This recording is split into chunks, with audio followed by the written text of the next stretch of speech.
Well, all right. Welcome back, everyone. I can't believe it's February.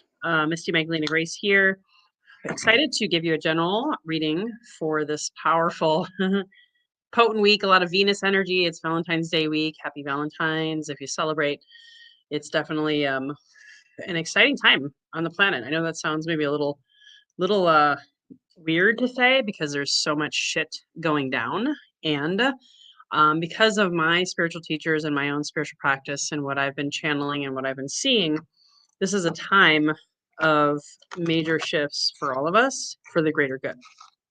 But unfortunately, in this 3D realm, it's going to show up as pain and suffering. I'm just calling it for what it is: shock, horror, uncertainty. So if you're new to my channel, I'm a runes reader. I'm an alchemist. I do a lot with the witch wound, religion wound, divorce, addiction, recovery. Grief recovery is my biggest thing. And if you would like to see more information, please like and subscribe, hit the notification bell. I have been having a lot of ascension symptoms. So you probably even still hear it in my voice. I'm so in awe of my teachers who do readings every single day. I can barely do one a week. So this is actually my first weekly reading that is not connected to new moon or full moon. I will have a reading for you next week for the new moon, which is also a solar eclipse. Also, depending on who you talk to, it's the beginning of the year of the horse. I know my Chinese metaphysical teacher says, nope, that already began on February 4th. So depending on who you listen to, what you believe, all I do know is we are already in the energy of eclipse season. Not only do we have an eclipse, we have a Mercury retrograde. Not only that, we have all these planets in Aquarius. It's Aquarius season.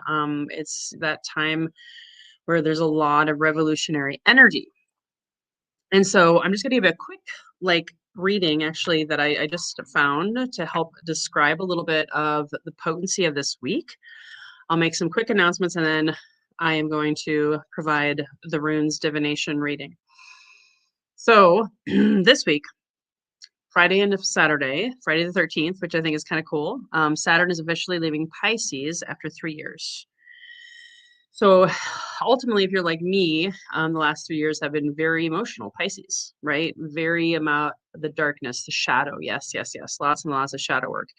And we're entering Aries. That's the first true new year, the first true astrological sign of the zodiac. That is meaning leadership, fire. And it's going to be in Aries now for until 2029. So this is one of the most important transits of the year. It's setting us up for the new moon eclipse next week. It's setting us up for Saturn and Neptune being in Aries, which is a once in a lifetime thing. I'll talk about that more next week. So everything's changing. I have so many friends divorcing, breaking up, changing careers, moving. Oh my God. I'm actually in Minnesota right now myself. So I know that's also part of my journey of change and shifting and being in a different space. So we basically also have had Neptune entered Aries in January, Uranus entering Gemini in April. So everything about our old structures and our systems is ending, which you are seeing slowly. It's not going to happen overnight, unfortunately. So ultimately, we're closing out lessons and cycles that began in 2011. So think about, where were you in 2011? I know me, that was like the beginning, technically the beginning of the end of my marriage already. I didn't know it at the time, but now that I look back, I'm like, oh my gosh, as above, so below. The energies totally impact as within, so without. So whatever's happening out here is triggering stuff on the inside. Hello, what's going on in Minneapolis, right? And ultimately, especially since 2023, when Saturn joined Neptune in Pisces, sorry, we're having just a lot more of that emotional gunk. So I'm not an astrologer, but I do like to share how these energies have impacted me and then have you also reflect on it before we do the runes reading. So Saturn itself is a planet of structure, responsibility, discipline, and long-term growth. It also is about boundaries. So if you have any places in your life where your boundaries are loose, this is a time where they may tighten up and you get to speak your truth. More maturity is required. I have seen this so much. Saturn exposes any weak foundations that you may have. And it also exposes weak emotional, spiritual, and psychological foundations. So there may have been a lot of pressure the last 2 to 3 years in regards to your emotional boundaries, excuse me, mental health, spirituality. And so we're all unearthing that right now. So now as we go into Aries on Friday, Saturday of this week, we're seeing that other systems are also beginning to fracture, and especially ones that were built on control. So Saturn in Aries demands action, responsibility, and courage. So really, really sit with, sincerely think about as you ground. We're going to take a few deep breaths. I already cleansed and cleared the space with my Palo Santo. You can light a candle, incense, hit the pause button if you're on the replay. And oh, by the way, if you tune in on the live, please comment below with questions. I'm going to do quick announcements. If you are in the Minneapolis area, please sign up for my Witchy Woman Circle on Friday the 13th. It's a Divine Feminine Goddess Day. If you're global, no problem. I have a couple of events coming up. On the 17th, a Year of the Horse ritual, an online global women's circle for the new moon solar eclipse. And then on Friday the 20th, a Yoni Steam Witch Wound online circle. So if you want to go to magdalenagrace.com, you can find out more information there, as well as sign up for your own personal one-on reading. Now, again, this is a general reading. This is, whatever is coming through in the moment for me, channeling the energies, calling upon my ancestors, Woden and Freya, and you get to look at 3 images. You get to see what comes through for you. That's the most important thing. What I say is a bonus. It's more about what comes through for you. Even if you've never seen the runes before, it doesn't matter. And last but not least, if you have questions about any of this stuff, email me, info@magdalenagrace.com. So let's go ahead and begin. Take a nice couple of deep inhales. I'm not going to do a ritual today because this is a general basic, just weekly reading, not a new moon, full moon. So go ahead and close your eyes and we'll do 2 cleansing inhales through the nose. Inhale. And exhale.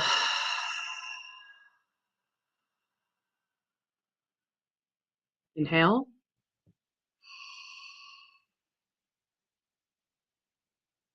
And exhale. Dropping in your heart, asking yourself, what do you need to know this week? The answers lie within. Health, wealth, relationships, moving, career, finance. I'm going to call upon the wisdom of my ancestors and Woden and Freya.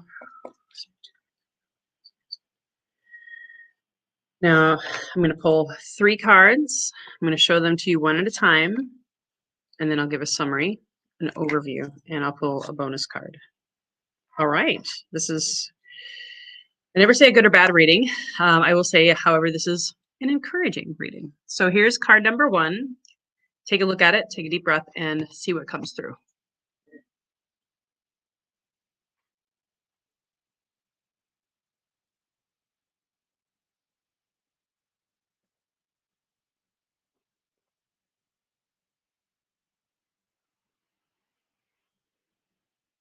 So that's card number 1. It's Sowilo. Now, Sowilo is all about the sunshine. So it's illumination. So what I'm getting from this as the first card for this illuminating week, as we see more and more things being exposed, the sun shines a light on the darkness. Okay. The sun allows you to see, oh, those shadows were really just, they weren't a boogeyman. However, what are they? What are they really? So getting really clear, getting clarity on, sitting with your vision. I'm going to do that today myself. As a matter of fact, sitting with your purpose, your passion. Who are you really? This is a good time to do this because Saturn in Aries, Neptune in Aries is about leadership, self-leadership. You can't lead anyone if you can't lead yourself, right? Whether you're a head of the household. I'm a single mom, so I'm always now looking at my own leadership and shining a light on it. So what does leadership mean to you this week?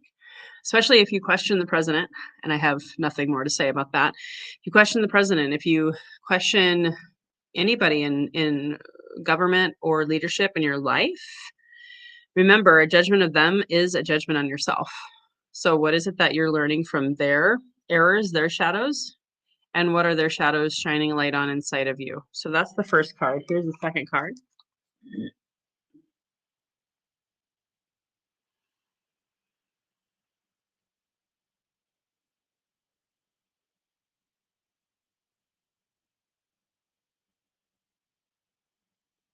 So this is Ingwaz. Ingwaz is a masculine card.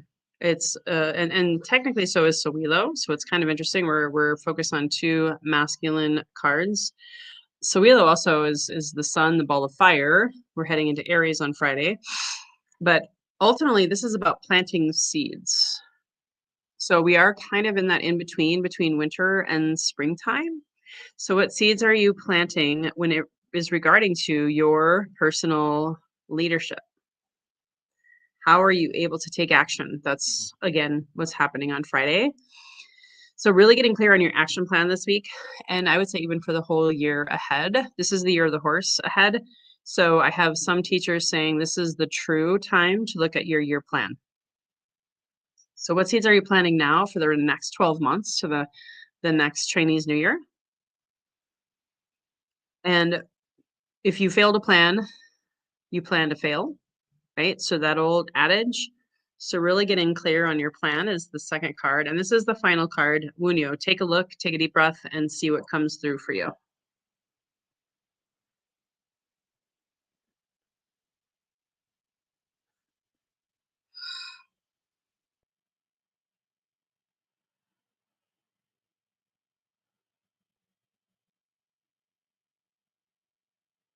Oh my gosh. And you'll have to forgive me. I'm not exactly sure why I made this mistake. Very humbly admitting this is not Wunyo, this is Thurzaz. So as I was looking at it on the screen, I'm like, whoa. So the interesting thing is, okay, there's never any mistakes. So what I saw was Wunyo at first, and I said Wunyo. And then I realized, wait a minute, no, this is Thurzaz. So Wunyo is typically about joy. So Thurzaz, as we're heading into Saturn and Aries on Friday, Saturday, this is a time about justice. Again, leadership, taking control, taking responsibility for your actions and anything in your life. This is the last, technically, again, depending on who you talk to, the last full weekend before the year of the horse. So this is the last weekend for shedding.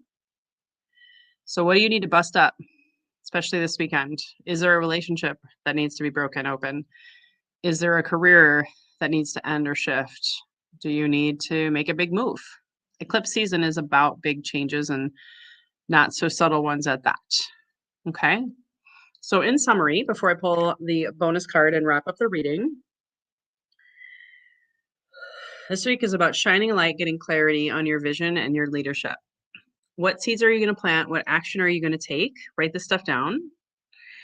And then if there's anything that still needs to be shed or purged or ended before the year of the horse officially takes off next week, what does that be? What area of your life needs justice? Is it your finances? I know I'm becoming a much, much better steward of my money. So what else do I need to clean up in my budget? Maybe your health. Maybe those New Year's resolutions been out the window a long time ago because there's been so much chaos and carnage on our planet, especially here in America, especially here in Minnesota. Are you sacrificing yourself still way too much? And the best way we can help anyone on the planet right now is going inside and taking care of ourselves. So self-care is self-love is the true revolution, in my opinion. So think about that as you head into the weekend. And I will have a final journal prompt before we close. So I'm pulling from the Crow Tarot deck for this final reading.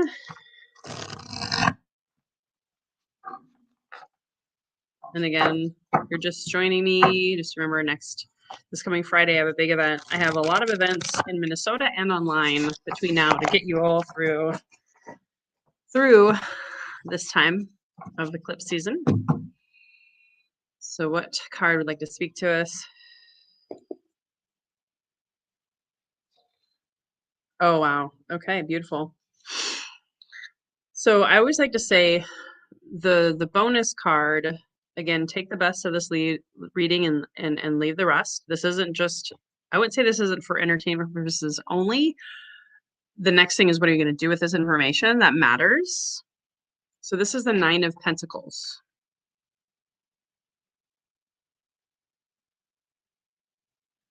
The Nine of Pentacles. So with this card, there's 10 actual numbers, 10 in the Pentacles, and this is the 9. So this wolf and crow are resting peacefully, knowing that they've done the hard work. They've received the abundance, and the sun is shining. The dawn of a new day. There's new beginnings and new opportunities. Same thing with this year of the horse. So be optimistic in spite of what's going on in and around us at this time. Be as optimistic as you can and be open to receive and be grateful for what you already have. Be open to receive and be grateful for what you already have. So I'd love for you to comment below with questions, thoughts. What did you take away from today's reading? What are you going to apply in this huge pivotal, a lot of Venusian energy, a lot of love energy, a lot of Aquarian energy, revolutionary, and also the leadership, the taking action, and the final shedding of the year of the snake. So please, again, if you enjoyed this, if you saw value, share this with those you know, like, and trust that would benefit from this information, and comment below, what are you committed to? What are you going to take an action on? What are you going to set forth in this new year of the year of the horse that's going to make a huge difference in your life moving forward? Because if you heal and take responsibility and leadership and action in your life, not worry about everybody else, then that's the real magic of our human and spiritual existence. So hope to see you here in Minneapolis at one of my speaking engagements. All of this, you can go to magdalenagrace.com. Until next time, here's to your best health, your best wealth, by trusting your best wisdom within. Bye-bye. Subscribe, like, and share with your friends. Hire Magdalena for a runes reading or healing session by emailing support@microdosingforhealth.com.